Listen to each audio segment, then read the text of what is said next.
शाह द्वारा doctor BR Ambedkar के खिलाफ की गई टिप्पणियों के संबंध में आयोजित किया गया था। विरोध मार्च सिलीगुड़ी से बाघा जतीन पार्क से शुरू हुआ। इस मार्च में सिलीगुड़ी पुर निगम के मेयर गौतम देव, दार्जिलिंग जिला तृणमूल कांग्रेस अध्यक्ष पापिया घोष, अन्य प्रमुख नेता और पार्टी के अन्य कार्यकर्ता मौजूद थे। সংবিধানকে ভূলঙ্ঘিত করছে, ক্ষতবিক্ষত করছে, তার বিরুদ্ধে আজকে আমাদের প্রতিবাদ। আমরা জানি গত কয়েকদিন আগে আমাদের স্বরাষ্ট্রমন্ত্রী অমিত শাহ তিনি যেভাবে সংসদে দাঁড়িয়ে সর্বসম্মুখে তিনি বলেছেন আম্বেদকরের বাবা সাহেব আম্বেদকরের বিরুদ্ধে তিনি কুরুচিকর মন্তব্য করেছেন, তার বিরুদ্ধে আমাদের প্রতিবাদ। আমরা প্রতিনিয়তই দেখি তারা সবটা সময় তারা দলিত আদিবাসী তাদেরকে একেবারে অমর্যাদা করেন, তাদের বিরুদ্ধে নোংরা ভাষা ব্যবহার করেন।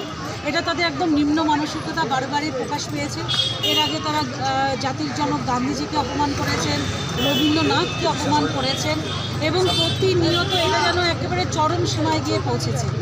এবং সংবিধান প্রণেতা বাবা সাহেব আম্বেদকর, যার হাত ধরে আজকে ভারতবর্ষ এই ন্যায় শৃঙ্খলা ও সংবিধান প্রত্যেকটা বিষয় সৃষ্টি হয়েছে, যিনি সবসময় জাতি বিদ্বেষের বিরুদ্ধে কথা বলেছেন, লড়াই করেছেন, তাকে আজকে একেবারে ভুলুণ্ঠিত করা হলো, তাকে অপমান করা হলো।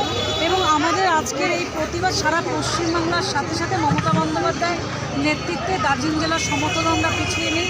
প্রত্যেকটা ব্লকে অর্থাৎ শহর গ্রাম মিলিয়ে 10টা ব্লকে আজকে আমাদের তার বিরুদ্ধে প্রতিবাদ মিছিল আমরা করছি। এবং আমাদের যেটা আজকে এই মিছিল থেকে আমাদের যেটা চাওয়া সেটা হচ্ছে তাকে অর্থাৎ অমিত শাহকে সর্বসম্মুখে ভারতবাসীর সামনে ক্ষমা চাইতে হবে, দেশবাসীর সামনে ক্ষমা চাইতে হবে। এবং আমরা দেখছি প্রতিনিয়ত যত দিন যাচ্ছে আমাদের যে প্রধানমন্ত্রী অর্থাৎ নরেন্দ্র